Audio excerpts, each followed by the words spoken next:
Господине Заев, проблемот е што вие нас никогаш не сте не победиле на избори.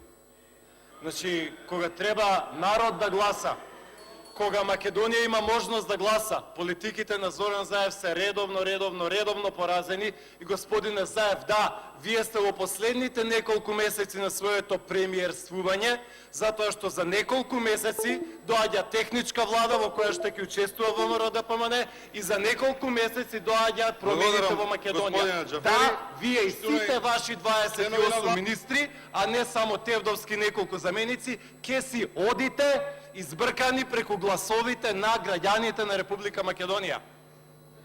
Господине Заев, неколку работи. Вие...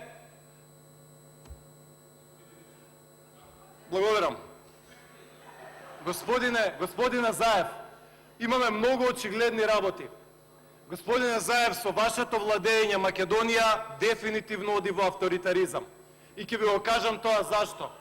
Вие сте авторитарен владател, затоа што тука во законодавниот дом, во парламентот на Македонија, 2 часа моравме да се убедуваме за да ви дадеме реплики. Не сакавте да прифатите реплики од пратениците на ВМРО-ДПМН и опозицијата. Зоран Заев сака да биде и премиер.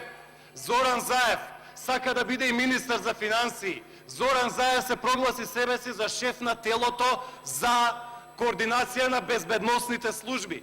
Зоран Заев се прогласи себе си за шеф на телото за реформи во судството.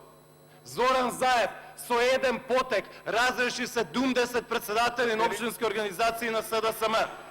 Зоран Заев ги распушти сите членови на извршниот одбор, односно председателството на Социјалдемократскиот сојуз. Дами и господа од СДСМ, ако ова не е авторитарност, јас не знам што е авторитарност. Еден тист човек е и премиер, еден тист човек прави што сака во партијата, еден тист човек ги води безбедносните служби, еден тист човек сака да ги раководи финансиите. Да, ова е авторитаризмот на Зоран Заев, апсолутно. А политиката на Зоран Заев, кадровска, да, тоа е заевизам.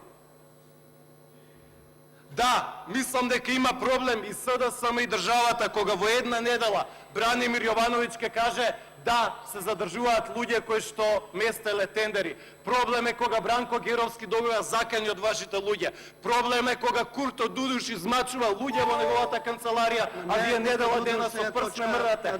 Да, апсолутно е проблем за оваа држава кога секој ден имаме скандали, а никој ништо не прави. Кога Петар Атанасов ќе ви поднесе оставка во еден од најважните ресори, а вие велите премиер сакал, односно министер сакал да биде. Имаме, почитувани да завршам и да резимирам, имаме фијаско на состојбите. Од оваа програма на СДСМ ништо не е реализирано. Благодарам.